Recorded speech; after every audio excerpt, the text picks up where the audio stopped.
अस्सलाम वालेकुम नाज़रीन, मैं हूं इटली से वसीम रजा। टी20 वर्ल्ड कप में पहले मार्के से कबल कप्तान विराट कोहली ने जब इंडियन मीडिया को ये कहा कि पाकिस्तान की ये टीम वो पहले वाली टीम नहीं है बल्कि तैयार है और बहुत खतरनाक साबित हो सकती है, तो इंडिया मीडिया हाथ धोकर उनके पीछे पड़ गया और उनकी खूब दुर्गत बनाई। लेकिन इंडियन मीडिया को क्या पता था कि इस बार उनके साथ पाकिस्तान की क्रिकेट टीम क्या करने जा रही है, और फिर वही हुआ जिस खदशे का इजहार कप्तान विराट कोहली ने किया। पाकिस्तानी शाहीनों ने टी20 वर्ल्ड कप के पहले मैच में भारतीय सुरमाओं को धूल चिटा दी है और 10 विकेटों से शर्मनाक और इबरतनाक शिकस्त से 2-4 कर दिया है।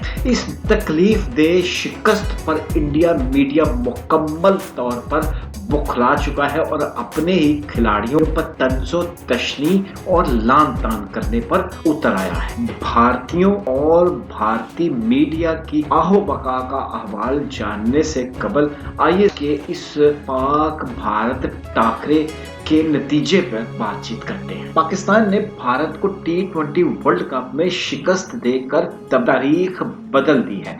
दुबई में खेले गए आईसीसी टी20 वर्ल्ड कप 2021 के सबसे बड़े मार्के में पाकिस्तानी बॉलर्स ने लिपि बॉलिंग करते हुए भारतीय बल्लेबाजों को खुलकर बैटिंग करने का मौका न दिया, जिसके बायस भारतीय टीम मुकर्ररा 20 ओवर्स में 7 विकेटों के नुकसान पर 151 रन बना सकी। हदफ के ताक़ब में कौमी टीम की जानब से कप्तान बाबर आजम और मोहम्मद रिजवान ने पुरएतमाद अंदाज में बैटिंग करते हुए बगैर कोई विकेट खोए 152 रन का हदफ मुकम्मल कर लिया और इस दौरान भारत के खिलाफ ओपनिंग की रिकॉर्ड शराकत भी कायम की।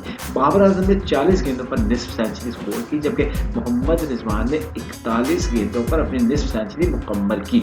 मोहम्मद रिजवान 79 और बाबर आजम 68 रन पर नाकाबिले शिकस्त रहे। पाकिस्तानी शाहीनों की शानदार फतह पर भारत में इलेक्ट्रॉनिक और प्रिंट मीडिया पर कुछ इस तरह की हेडलाइंस गर्दिश कर रही। पोल खुल गया, कई खिलाड़ी टीम पर बोझ हैं, विराट कोहली को जवाबदेह होना पड़ेगा। हार्दिक पांड्या को क्योंकि इस दफा भी चोट लग गई थी, लिहाजा उसके बारे में जो हेडलाइंस हैं वो है हार्दिक पांड्या को न जाने कहां कहां और किस किस जगह चोट लगी। इंडियन मीडिया में स्पोर्ट्स एनालिसिस वाज़े तौर पर इतराफ कर रहे हैं कि रिजवान और बाबर ने दुनिया को दिखा दिया कि टी20 में कैसे चेस किया जाता है। वो ये भी मान रहे हैं कि पाकिस्तान ने आज भारत को पहली गेंद से आखिरी गेंद तक हराया है। पाकिस्तान टीम ने आज फील्डिंग, बॉलिंग और बैटिंग में आउट क्लास गेम का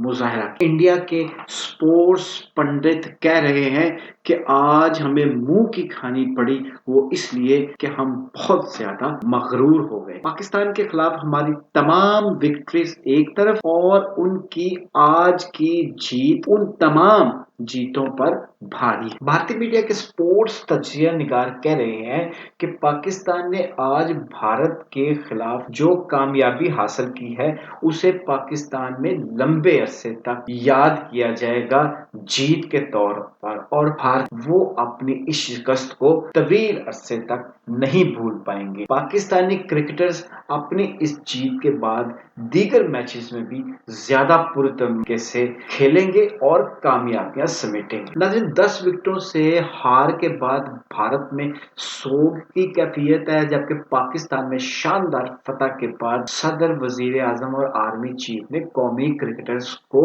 मुबारकबाद पेश की है। पूरी कौम अपने शाहीनों के साथ कंधे से कंधा मिलाकर खड़ी है और इस अजीमुशान जीत पर बेहद खुश है। यूं लगता है कि फाइनल से पहले ही पाकिस्तान ने वर्ल्ड कप टी20 का फाइनल जीत लिया है। आज तक के लिए इतना ही। अपना ख्याल रखिएगा। अल्लाह हाफिज। चैनल को सब्सक्राइब जरूर कर लें ताकि इस सिलसिले में मजीद खबरें बर वक्त आप तक पहुंच सकें।